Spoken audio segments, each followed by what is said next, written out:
જય માતાજી સર્વને। હવે કાલે આટલું બધું પબ્લિક ભેગું થયું હતું તો એ પબ્લિક એક આશાની કિરણ સાથે આવ્યું હતું કે કાંઈક ને કાંઈક ડિસિઝન આજે આવશે। તો કાલ ડિસિઝન તો કાંઈ ન આવ્યું તો શું આ બધા પબ્લિક ભાષણો સાંભળવા આવ્યા હતા?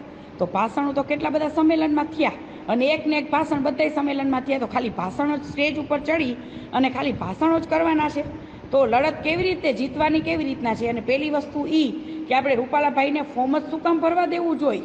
ફોર્મ ભરી દેશે પછી એની ગેરંટી કોણ લેશે કે રૂપાલાભાઈ પાછું ફોર્મ ખેંચી લેશે? અથવા તો એવી ગેરંટી છે કે રૂપાલાભાઈ હારી જ જશે? બરાબર, હું સંકલન સમિતિનો વિરોધ નથી કરતી, તો સંકલન સમિતિ રાજકોટ આવે ને રાજકોટ રહે, બરાબર। અહીંયા રાજકોટનું છે તો દંડા ખાવા અમારે જવાનું, જેલમાં અમારે જવાનું, અટકાયત અમારી થાય, બહાર અમારે નીકળવાનું।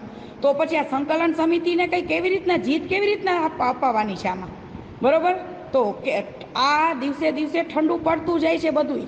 આટલું પબ્લિક હવે ભેગું નહીં થાય જે કાલે ભેગું થયું હતું ને, હવે એટલું પબ્લિક ભેગું કરવું ને એ બહુ ઓલા લોઢાના ચણા જેવું થઈ ગયું છે આ બધું।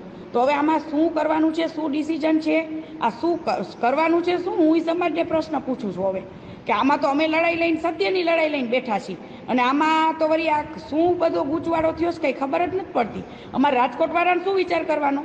હવે કાલે રૂપાલાભાઈ ફોર્મ ભરે એટલે અમારે શું કહેવાનું? અમે તો આમાં પડવાના જ છીએ અને અમે તો લડત દેવાના જ છીએ, એટલે હાથ અમને બનાવવાના છે? ભાઈ મારે તો કાલ વાત મૂકવાની જ હતી પણ મારી તો એ લોકો સ્પીચે નહોતા આપવા દેવાના, બરાબર। મને તો રોકવામાં આવી હતી, મેં તો પરાણે સ્પીચ આપી છે અહીંયા, મારી તો વક્તામાં નામ જ નહોતું કે પદ્મિની બાની સ્પીચ જ નહીં, તો શું કામ મને રોકો છે આ લોકો? બરાબર, એ પ્રશ્ન હું કરવા માગું છું સંકલન સમિતિને, શું કામ ભાઈ મને રોકો છો? તમે બધા તો દેહ ધનાધન અડધી કલાક બધા સ્પીચ આપી અને હવે બધા અહીંયા પાઘડિયું સાફા બાંધીને બધા ઉપર ચડી ગયા હતા, બરાબર છે।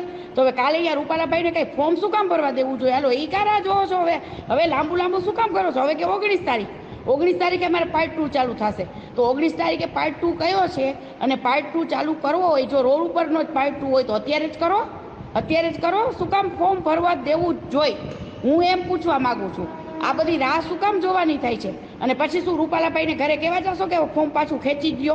પછી ફોર્મ પાછું ખેંચાય એવી ખાતરી કોણ આપે છે? અને રૂપાલાભાઈ એકવાર ફોર્મ ભરી દેશે પછી કાલ સવારે કોણ નક્કી કરશે કે એ નહીં હારે કે નહીં જીતેની છે કે નથી? એ બધું રાજકોટમાં છે તો અમારે જોવાનું છે આ બધું। તો આ બધું શું ખીચડી પકાઈ રહી છે ને એ મને કંઈ ખબર નથી પડતી હવે આમાં। તો આ બધું કાલે જે બધા સ્ટેજ ઉપર આમ ખેંચી બધા થતા હતા ને, ઓલા કે અમે સ્ટેજ ઉપર રહીને અમે ઊભા રહી, એ બધા રાજકોટ આવો કાલ, ફોર્મ ભરાવવું ન જોઈએ, ફોર્મ જ શું કામ ભરાવા દેવું જોઈએ?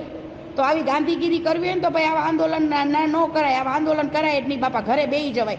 આમાં અમારા જેવાને મરવા જેવું થઈ જશે, આમાં અમારે જીવ દેવા પડશે, તમને લોકોને કાંઈ ફેર નહીં પડે।